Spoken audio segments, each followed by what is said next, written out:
আসসালামু আলাইকুম। আমি মোহাম্মদ রাকিবুল ইসলাম, যশোর বিজ্ঞান ও প্রযুক্তি বিশ্ববিদ্যালয়ের টেক্সটাইল ইঞ্জিনিয়ারিং বিভাগের দ্বিতীয় বর্ষে অধ্যয়নরত আছি। আজকে যে বিষয়ে কথা বলতে যাচ্ছি সেটা হচ্ছে আমাদের টেক্সটাইল ইন্ডাস্ট্রি এবং অ্যাপারেল সেক্টরে যে যে বিষয়ে আমি চেঞ্জ করতে চাই বা যেগুলো চেঞ্জ করলে আহ, ভালো হবে।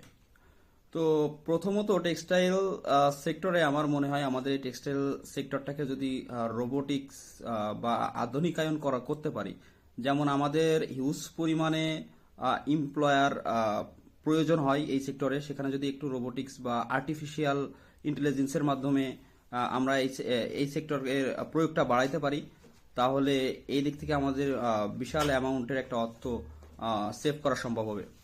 এরপরে আমরা যদি সার্কুলার ফ্যাশন মডেল অর্থাৎ ব্যবহৃত পোশাককে যদি আমরা রিসাইকেল করার মাধ্যমে, আমাদের দেশে কিন্তু অনেক পরিমাণে পোশাক ওয়েস্ট হইতেছে, তো এটা যদি আমরা আবারও পুনর্ব্যবহার করতে পারি তাহলে কিন্তু এই আমাদের একটা হিউজ পরিমাণে অ্যামাউন্ট সেভ করতে পারবো।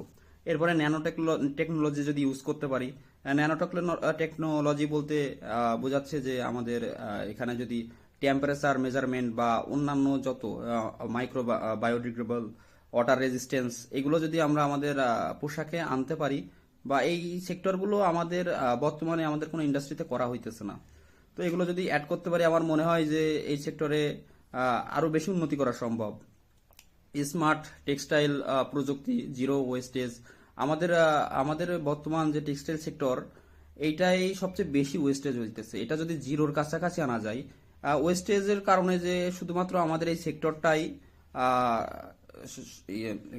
একটা বড় ক্ষতির মধ্যে যাচ্ছে তা না, তা থেকে তারপরেও মোটামুটি আমাদের যে নদী বা যে সমুদ্র যেগুলো আছে আমরা কিন্তু এগুলো নষ্ট করে ফেলছি। এরপরে আমরা যদি আমাদের টেক্সটাইল সেক্টরটাকে বৈশ্বিক আন্তর্জাতিক একটা ফ্যাশন ব্র্যান্ড তৈরি করতে পারি, আমার মনে হয় সেটা লাভ হবে। বৈশ্বিক দরবারে আমরা একটা ভালো পরিচিতি পাবো, যেটা আমাদের টেক্সটাইল সেক্টরে এখনো হয়নি। এরপরে কাস্টমাইজ পোশাক, আমাদের অ্যাপারেল সেক্টরে যদি কাস্টমাইজ পোশাক আমরা প্রোভাইড করতে পারি, লাইক যদি এমন হয় যে কোনো ফোন বা অ্যাপের মাধ্যমে আমি আমার মেজারমেন্ট বা আমার বডির মেজারমেন্ট দিয়ে দিলাম, সেখানে হচ্ছে অ্যাপারেল ইন্ডাস্ট্রিতে তারা তাদের মতো করে কাস্টমাইজ করে দিতে পারে।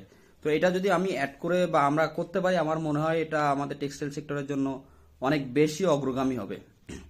হোপফুলি এইগুলোই আমার কাছে মনে হয় যে আরেকটা বিষয় না বললেই নয়, যে ইকো ডাইং পদ্ধতিটা যদি ইউজ করা যায়, অর্থাৎ পানি এবং কেমিক্যালের ইউজটা যদি আমরা কমাইতে পারি তাহলে অনেক ভালো হবে। যে কেমিক্যাল আমাদের যে পরিমাণে ইফেক্ট ফেলতেছে এনভায়রনমেন্টের উপরে, আর আমাদের দেশে তো পানির অনেক